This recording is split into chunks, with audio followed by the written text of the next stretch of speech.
একটু আগে রামু আমাকে দোকান থেকে ডেকে নিয়ে এলো, বলল তোমার নাকি কি জরুরি কথা আছে আমার সঙ্গে, মানে আর মাত্র কয়েকদিন পর তোমার বিয়ে করাচ্ছে।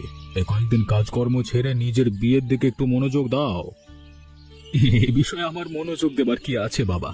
মেয়ে দেখা থেকে শুরু করে পছন্দ করার সবকিছু লিখিত মানে তুমি করলে, আর আর যা ব্যবস্থা করবার লাগে সব তুমিই করো। তোমার পছন্দই আমার পছন্দ। এসব তো ঠিক আছে, কিন্তু তুমি যেহেতু বড়, তাহলে তোমার উপস্থিত থাকাটাও তো জরুরি, তাই না? আচ্ছা বেশ বেশ, তাহলে বলো আমাকে কেন ডেকে এনেছো বলো। আজকে বাজারে গিয়ে হবু বৌমার জন্য কিছু গয়না নিয়ে এলাম। বেশি টাকা খরচ করিনি বুঝলে, এমনিতেও গরিব মানুষ, গয়নার মূল্য কি বুঝবে। কিন্তু বাবা, সে এ বাড়ির বউ হয়ে আসছে, ভালো জিনিস পাওয়াটা তো তার অধিকার। সারা জীবনই তো এ বাড়িতে থাকবে, ভালো জিনিস ব্যবহার করতে পারবে অনেক। আপাতত অল্প দামে যা কখনো পেয়েছে সেগুলো নিয়ে এসেছি। ভাবছি আগামীকাল রামুকে দিয়ে পাঠাবো। স্বর্ণের জিনিস হাতে কেন পাঠাবে, তুমি নিজে গিয়ে না হয় দিয়ে এসো। এই কথাটাও ঠিক বলেছ, যা দিনকাল পড়েছে কারোর উপর বিশ্বাস করা মুশকিল। বেশ, তাহলে আমি গিয়ে দিয়ে আসবো। সেই ভালো বাবা।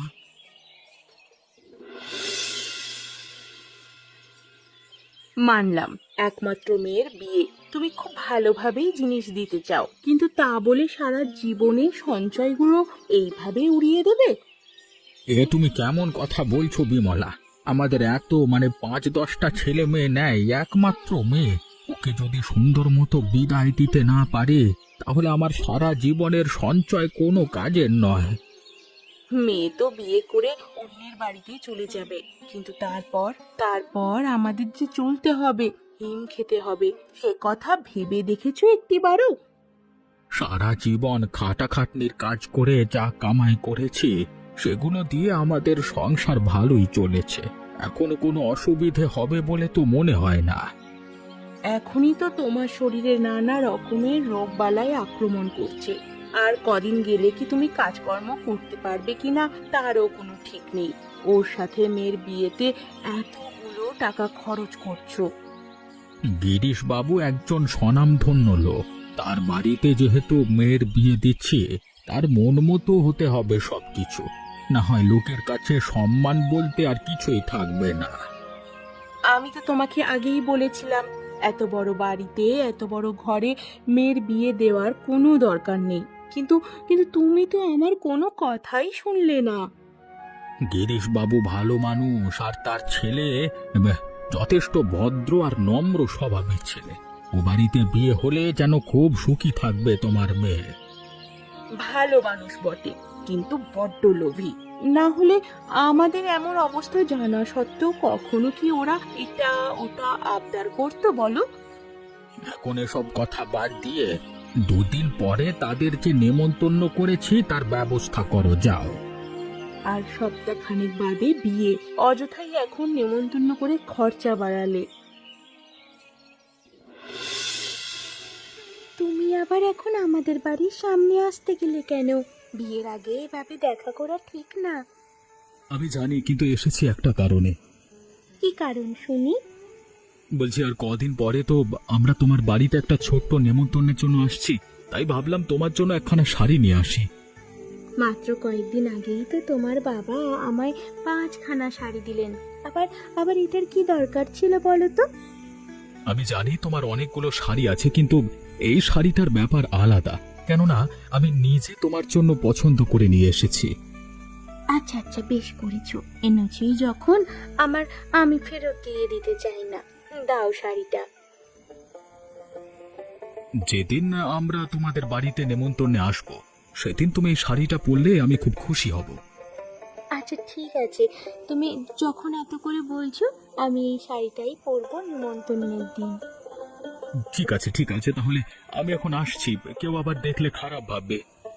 তুমি যে এই সময় আমার বাড়িতে এসেছো, তোমার বাবা এই বিষয়ে জানে? পাগল হয়েছো নাকি?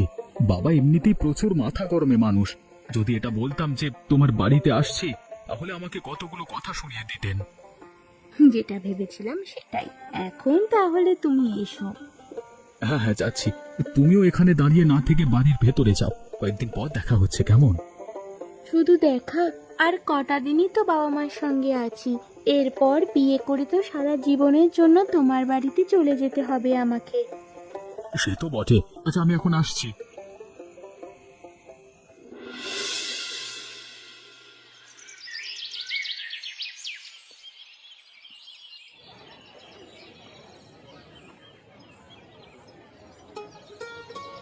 আরে শঙ্কর বাবু, বহুদিন পর আপনার সঙ্গে দেখা হলো। কেমন আছেন আপনি? ওপরওয়ালা যেমন রেখেছেন আর কি। শরীরটা একটু খারাপ যাচ্ছে, কিন্তু বাকি সব ঠিক আছে। সে কি কথা! কদিন পর মেয়ের বিয়ে দেবেন, এখন কি অসুস্থ হলে চলে? নিজের শরীরের যত্ন নিন, এই সময় অসুস্থ হলে চলবে না। মেয়ের বিয়ের জন্য খাটাখাটনি করতে করতেই তো দিন যাচ্ছে। শরীরের যত্ন নেওয়া বা বিশ্রাম নেওয়ার সময় পাচ্ছি না। যাকে আপনি এত সকাল সকাল বাজারে কি করছেন? বাড়ির চাকরদের বাজারে পাঠালে তারা ভালো খাবার না দিয়ে সস্তায় পচা মাছ মাংস দিয়ে যায়। টাকা মেরে খাওয়ার ধান্দা, তাই ভাবলাম নিজেই এসে বাজারটা করি। বেশ বেশ, সেটাই ভালো। বলছি, আর 3 দিন পরে আপনার বাড়িতে নেমন্তন্ন খেতে আসছে, সব ব্যবস্থা করা আছে তো? অবশ্যই অবশ্যই, আপনার সঙ্গে আমার পারিবারিক সম্পর্ক গড়ে উঠতে চলেছে। আপনাদের আপ্যায়নে কোনো ত্রুটি আমি রাখবো না। সেই যেন হয়। আমি আবার এসব ব্যাপারে খুব বাজ বিচার করি। যদি আপ্যায়নে ত্রুটি থাকে, সেই নেমন্তন্ন আমি গ্রহণ করি না।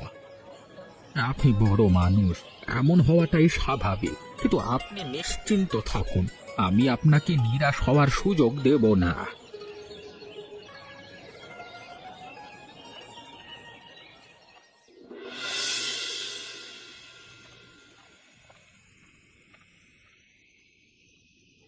সবই তোমার আসবার সময় হলো কাকু। আমি সেই বিকেল থেকে তোমার অপেক্ষায় বসে আছি। আরে কি বলবো, মেয়ের বিয়ের চিন্তায় কয়েকদিন কাজকর্ম ছেড়ে দিয়েছিলাম, কিন্তু এখন আবার টাকার সংকট দেখা দিয়েছে, তাই আজকে আবার কাজে নেমে পড়লাম। কাল যে গিরিশ বাবুরা আমাদের বাড়িতে আসবেন, সেই খবর তোমার আছে? সে খবর কি আর আমি ভুলতে পারি? সারাদিন তো মাথা এখন সেই চিন্তায় থাকে। তুমি যেই বাবুর্চিদের কথা বলেছিলে, আমি তাদের সঙ্গে কথা বলে এসেছি। তারা কালকে সকালে এসে রান্না বান্না শুরু করে দেবে। যতক্ষণ তুই আছিস আমার আর কোনো চিন্তা নেই। তুই আমার নিজের ছেলের মতো সব দায়িত্ব মাথায় তুলে নিয়েছিস। এসব কথা বলে আমাকে ছোট করো না কাকু। তুমি আমার জন্য জীবনে যা যা করেছো, তার সামনে এসব কিছুই না। গিরিশ বাবু ভারী অহংকারী লোক। কোনো জিনিসে যদি তার মন ভরে না, তাহলে ভরা বাড়ির সামনে আমাদের আমাদের অপমান করবে, সেই নিয়ে ভয়ে ভয়ে আছি। তুমি এসব নিয়ে চিন্তা করো না তো কাকিমা। আমি আর কাকু এসব দিক সামলে নেব। তুমি শুধু বাড়িটা একটু ভালোভাবে গুছিয়ে ফেলো। সবে মাত্র কাজ থেকে ফিরলাম, খানিকক্ষণ বিশ্রাম নেই। বিমলা, তুমি আমাকে একটু চা করে দাও, এরপর আবার রবিকে নিয়ে বের হতে হবে বাজারের দিকে। হ্যাঁ, আমিও কিছুক্ষণ একটু বিশ্রাম নেই। আজকে সারা রাত বিশ্রাম পাবো না। হ্যাঁ, কিছুক্ষণ শুয়ে থাক বাড়ির ভেতর। মেয়ের বিয়ের কারণে নিজেও খাটাখাটনি করছো, আবার ছেলেটাকেও কত কষ্ট দিচ্ছ, দেখো তো। আরে কাকিমা, ছোটবেলা থেকে একা বড় হয়েছি, কখনো জানতাম না এসব বিয়ে অথবা উৎসব পার্বণের আমেজ কেমন। জীবনেই প্রথম এসবের অভিজ্ঞতা নিচ্ছি। হ্যাঁ।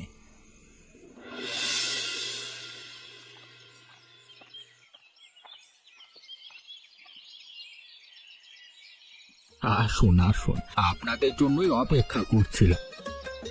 যা গরম পড়েছে বাইরে, বাড়ি থেকে বের হতে ইচ্ছে করে না।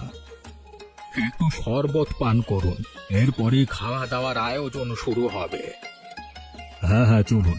আমার আবার দুপুরের খাবার দেরিতে খেতে একদমই ভালো লাগে না।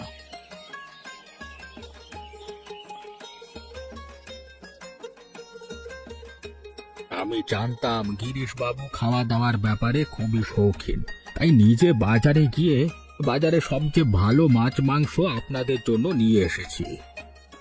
এত আয়োজন করবার কি দরকার ছিল বলুন তো কাকু? কি দরকার ছিল মানে? তাদের মেয়ে আমাদের বাড়িতে বউ হয়ে যাবে, আমাদের আদর আপ্যায়ন করা তাদের দায়িত্ব। হ্যাঁ হ্যাঁ গিরিশ বাবু, আপনি ঠিক বলেছেন। যাদের সঙ্গে আমার মেয়ে বাকিটা জীবন থাকবে, তাদের এইটুকু আপ্যায়ন না করলে হয়? বাহ, পাবদা মাছ আছে দেখছি। আমি তাহলে সবার আগে মাছ দিয়ে শুরু করি। মা হে মা, মাছের মাথাটা গিরিশ বাবুর পাতে তুলে দে। মাছের মাথা আমার আর তপনের দুজনেরই ভীষণ প্রিয়, বুঝলেন? তো বাবা, মাছের মাথা তো শুধু একটাই আছে। কি বলছিস কি? ও হ্যাঁ, তাই তো, আমি তো শুধু একটাই নিয়ে এনেছিলাম। বাড়িতে কোনো বিশেষ অতিথি এলে আমরা সব সময় মাছের মাথা পরিবেশন করি। এতে অতিথির মহত্ব প্রকাশ পায় বলে আমরা মনে করি। ক্ষমা করবেন গিরিশ বাবু, আমার আসলে জানা ছিল না আপনারা মাছের মাথা এতটা শখ নিয়ে খান। বাবা, সামান্য একটা মাছের মাথাই তো, তুমি ওটা খেয়ে নাও, আমি অন্য কোনো তরকারি নিচ্ছি।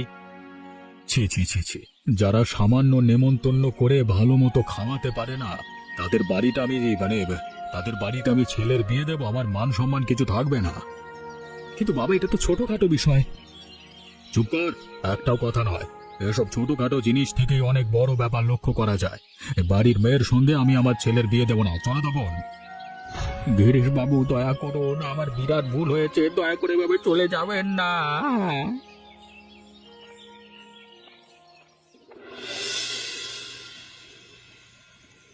ভেবেছিলাম আর কদিন পরে মেয়েটাকে বিয়ে দিয়ে একদম নিশ্চিন্ত হয়ে যাব, তারপর আমরা দুজন মিলে সুখে শান্তিতে কোনোভাবে দিন কাটিয়ে দেব। কিন্তু দেখো আজকে কি হয়ে গেল।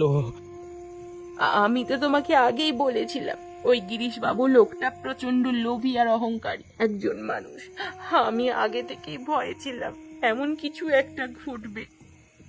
ভেবেছিলাম তারা বড় লোক, তাদের বাড়িতে বিয়ে হলে আমার মেয়ে সারা জীবন সুখে থাকবে, কিন্তু আমার সব স্বপ্ন আজকে মাটিতে মিশে গেল।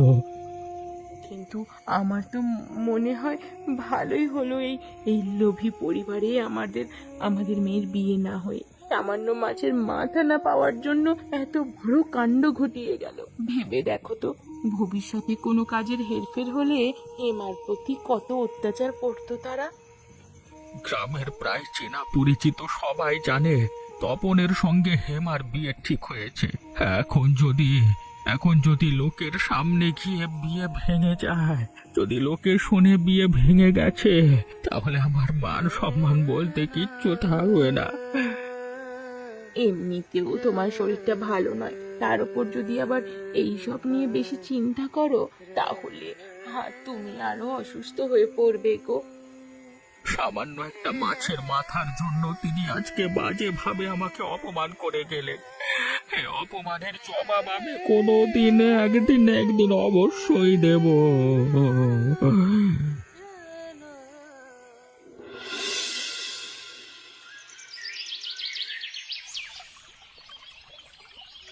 কাল যেসব কাহিনীগুলো হলো, তারপর আবার জিজ্ঞাসা করছো আমি কেমন আছি। অযথা এসব কথা বলে সময় নষ্ট না করে আমায় কেন এখানে ডেকে এনেছো সে কথাই বলো তুমি। তুমি আমার উপর রেগে আছো কেন হেমা? এখানে তো আমার কোনো দোষ নেই, বলো। যা কিছু হয়েছে সবকিছুই বাবার কারণে হয়েছে। কিন্তু তিনি যখন আমাদের অপমান করছিলেন তখন তুমি চুপ করেছিলে। আমাদের হয়ে দুটো কথা বলতে পারতে, কিন্তু কিন্তু তুমি সেটা না করে পুরোটা সময় চুপ করেছিলে। আশ্চর্য ব্যাপার, তুমি তো জানো বাবা কত রাগী একজন মানুষ, আর আমি তাকে কতটা ভয় পাই। তবু আমি চেষ্টা করেছিলাম দু একবার তাকে আটকানোর। এখন তো মনেই হচ্ছে ভালো হলো তোমার সঙ্গে আমার বিয়ে হবে না, কেননা তোমার মধ্যে সেই সাহসটুকুও নেই যে তুমি আমার হয়ে দুটো কথা বলবে। এখন কিন্তু তুমি খুব বাড়াবাড়ি করছো হেমা। আমি জানি বাবা যেটা করেছে সেটা একদমই উচিত করেনি, কিন্তু আমি চেষ্টা করছি সবকিছু ঠিক করবার। আমার কোনো কিছু করার দরকার নেই, কেননা আমি চাই না সবকিছু আগের মতো হোক। তোমার বাবা আমার বাবাকে যেভাবে অপমান করেছে, তারপর আমি চাই না তোমার আর আমার মধ্যে কোনো সম্পর্ক গড়ে উঠুক। হেমা, তুমি আমার বাবার ভুলের শাস্তি আমাকে দিতে পারো না। যদি তিনি আমায় অপমান করতেন আমি সয়ে নিতে পারতাম, কিন্তু অপমানটা যেহেতু আমার বাবার উপর এসে পড়েছে, আমি সেটা কিছুতেই মেনে নিতে পারবো না। তুমি সবকিছু ভুলে নিজের জীবন নিয়ে এগিয়ে যাও তুমি।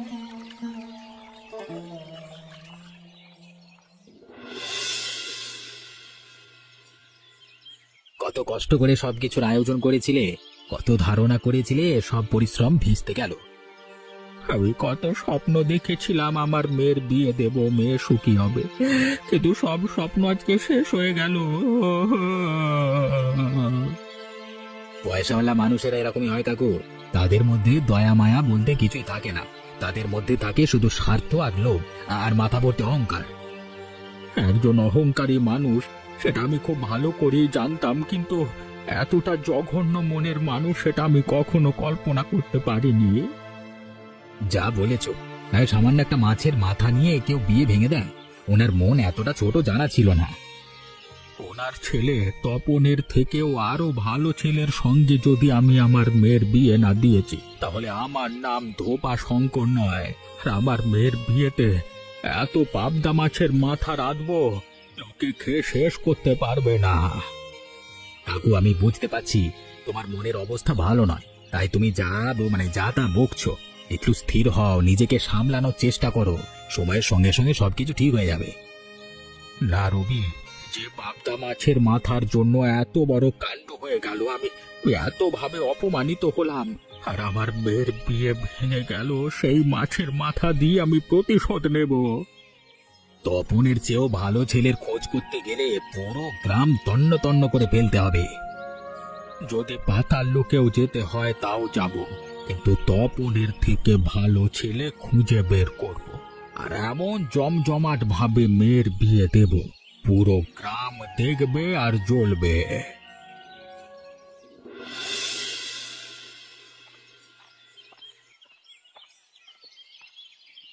এত বেলা করে কেন বাড়ি ফিরলে তপন? সে কোন সকালবেলা বেরিয়েছিলে? সারাদিন বোধহয় খাওয়া দাওয়া করনি। আমি কোনো ছোট বাচ্চা নই যে আমাকে নিয়ে এত ভাবতে হবে তোমাকে। তুমি নিজে খাওয়া দাওয়া করো, নিজের শরীরের যত্ন নাও, তাহলেই হবে। তোমার এত বড় সাহস, তুমি আমার মুখে মুখে এভাবে কথা বলছো? অসভ্য ছেলে কোথাকার। হ্যাঁ, আমি তোমার মুখে মুখে তর্ক করছি, তোমার কথার উল্টো জবাব দিচ্ছি। এখন তুমি কি করবে? আমাকে বাড়ি থেকে বের করে দেবে? তাই দাও, অন্তত আমি এখান থেকে একটু মুক্তি পাবো। তুমি তো আগে কখনো আমার সঙ্গে এইভাবে কথা বলনি তপন। হঠাৎ আজকে কদিন ধরে তোমার মধ্যে এমন পরিবর্তন দেখে আমি খুবই অবাক হচ্ছি। আমার মধ্যে যে পরিবর্তন দেখছো, সেটার কারণ হলে তুমি আমাকে বাধ্য করেছো তোমার প্রতি অসম্মান দেখাতে। মুখ সামলে কথা বলো তপন। আমি এভাবেই কথা বলবো। তুমি কি করবে? কি আমাকে মারবে? তুমি কি মনে করো তোমার কাছে টাকা আছে তাই তুমি সবাইকে নিজের ইচ্ছার মতো চালাতে পারো? তপন, তুমি শুধুমাত্র তোমার কারণে হেমাকে বিয়ে করতে পারিনি। একটা তুচ্ছ ব্যাপারের জন্য তুমি বিয়ে ভেঙে দিয়েছো। বুঝেছি, ওই মেয়ে তোমাকে শিখিয়ে দিচ্ছে আমার সঙ্গে এমন ব্যবহার করতে, তাই না? আমি কোনো ছোট বাচ্চা না যে ও আমাকে শিখিয়ে দেবে। আমি যা করছি নিজের থেকেই করছি, কেননা আমি বুঝে গেছি তোমায় ভয় পেয়ে কোনো লাভ নেই। তুমি একজন অহংকারী আর স্বার্থপর মানুষ, শুধুমাত্র নিজেকে নিয়ে ভাবো।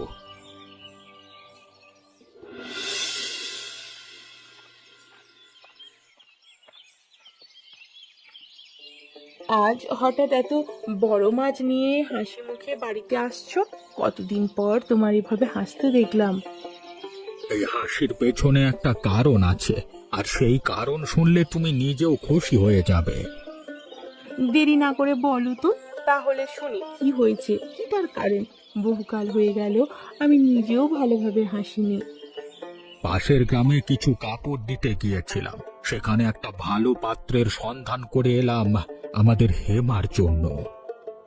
মাত্র কদিন আগেই তো বিয়ে ভাঙলো, এখন আবার তুমি নতুন পাত্র দেখে এসেছো নাকি মেয়ের জন্য?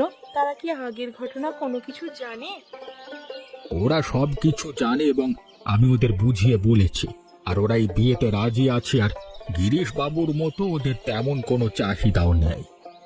তাহলে তো খুব ভালো সংবাদ। কতদূর পর্যন্ত কথা আগালো?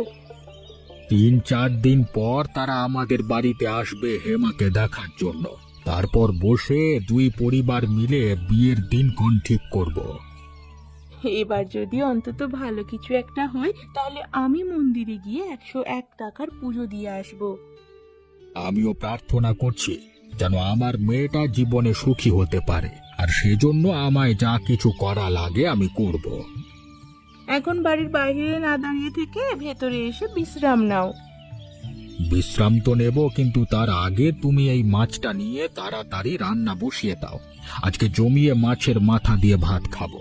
বহুদিন পরে ঘরে সুখ শান্তি ফিরে এসেছে। আর তাড়াতাড়ি আমি হেমাকে খবরটা দিই আমার আর তর সইছে না।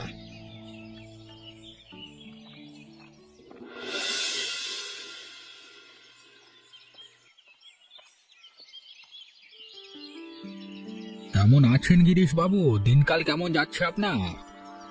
আপনি আপনি এ সময় আমার বাড়ির সামনে কি করছেন? আর আপনার সাহস হলো কি করে আমার বাড়ির সামনে আসবার? একটু মাথা ঠান্ডা করুন। আমি আপনার সময় নষ্ট করতে আসিনি, শুধু একটু খুশির খবর মানে সংবাদ আপনাকে দেওয়ার জন্য এসেছি। কেমন খুশি সংবাদ শুনি? যখন আপনি হেমা আর তপনের বিয়ে ভেঙে দিয়েছিলেন, তখন আমি সিদ্ধান্ত নিয়েছিলাম আরো ভালো ঘরে আমার মেয়ের বিয়ে দেব, আর আমার সেই ইচ্ছে পূরণ হতে চলেছে। আপনি আমার মেয়ের বিয়ে কোন পরিবারে দেবেন সেটা আপনি বুঝবেন। এখানে আমাকে এসে এসব বলবার কি দরকার ছিল? অবশ্যই দরকার ছিল। যদি আপনি সেদিন আমাকে অপমান করে বিয়ে ভেঙে না দিতেন, তাহলে আমি আপনার মতো লোকের বাড়িতে আমার মেয়ের বিয়ে দিতাম, যেটা হয়তো আমার জীবনের সবচেয়ে বড় ভুল হতো। আর তাই আমি আপনাকে ধন্যবাদ দিতে এসেছি। এখন ঘাড় ধাক্কা দিয়ে বের করে দেওয়ার আগে আমার বাড়ি থেকে বেরিয়ে যান। আমি নিজে হেঁটে যেহেতু এসেছি, নিজেই বের হয়ে যেতে পারবো। আর 2 দিন পর আমার মেয়ে হেমার বিয়ে, তাই আপনাকে নেমন্তন্ন করতে এলাম। আপনার কি মনে হয় আপনি নেমন্তন্ন করে আমি আপনার বাড়িতে যাব? আমি আপনাকে জোর করব না, তো আপনি এলে আমি খুশি হব। বিয়ের বিশেষ খাবার হলো দই কাতলা আর বড় পাবদা মাছের মাথা।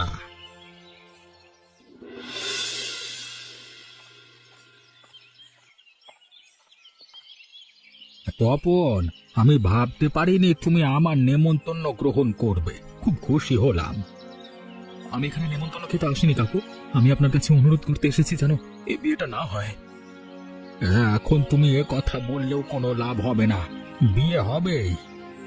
আমি জানি বাবা, আপনাকে অপমান করবার পর আপনি খুব কষ্ট পেয়েছেন, কিন্তু তার শাস্তি আমাকে দেবেন না? আমি তো চেয়েছিলাম তোমার আর হেমার বিয়ে হোক, কিন্তু তোমার বাবা সেটা হতেই দিলেন না। তোমরা বড় জমিদার আর আমি সামান্য একজন ধোপা। আমি জানি আমার উপর অভিমান থেকে আপনি এত বড় সিদ্ধান্ত নিয়েছেন শঙ্করবাবু, কিন্তু যদি আমি নিজের কৃতকর্মের জন্য আপনার কাছে ক্ষমা চাই, তাহলে কি এই বিয়েটা আটকাবেন? আপনিও এসেছেন গিরিশ বাবু।